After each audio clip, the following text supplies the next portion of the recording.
మంచి పుస్తకాలు చదవాలనుకుంటున్నారా? మీ ఆలోచనలకు తగ్గట్టు పుస్తకాలు దొరకట్లేదా? మీకు నచ్చిన రచయిత పుస్తకం మీ దగ్గర లేదా? ఎన్నో రకాలుగా పుస్తకాలు చదివే వారికి ఉండే ప్రధాన సమస్య ఇదే. వీటన్నింటికీ చెక్ పడింది. ఎన్టీఆర్ స్టేడియంలో ఏర్పాటు చేసిన పుస్తక ప్రదర్శన గురించి ఓ లుక్కేద్దాం.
తెలంగాణ మూమెంట్ చూస్తున్నాం సార్. ఇప్పుడు ఏ రాజకీయ పార్టీ సంబంధం లేదు.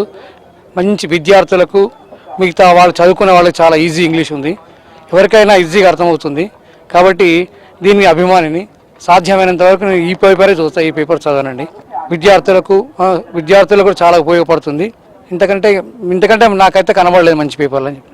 35వ జాతీయ హైదరాబాద్లో జరుగుతున్న బుక్ ఫెయిర్కి ఎందుకు రావాలి అనే దానికి ఒకటే ఒక సమాధానం.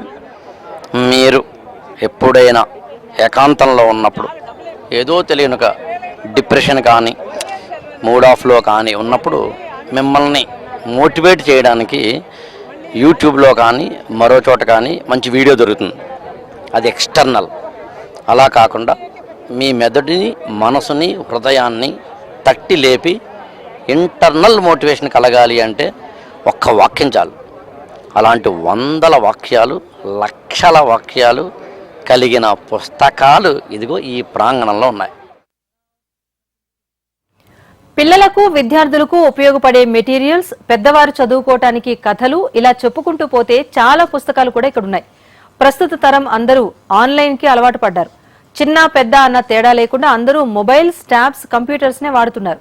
ఏ వార్త అయినా క్షణాల్లో తెలుసుకుంటున్నారు, చూస్తున్నారు కూడా. ఏ వస్తువు కావాలన్నా ఆన్లైన్లోనే బుక్ చేసుకుంటున్నారు. ఇదే క్రమంలో ఈ పుస్తక ప్రదర్శనలో ఆన్లైన్లో దొరకని పుస్తకాలు కూడా దొరుకుతాయని సందర్శకులు చెబుతున్నారు. ఈ బుక్ ఫెయిర్ నేను బుక్ ఫెయిర్ పెట్టిన 70s నుంచి, అంటే 70s 80s అప్పటి నుంచి ప్రతిసారి వస్తూనే ఉన్నాను. ఆ డెవలప్మెంట్ చూస్తున్నాను.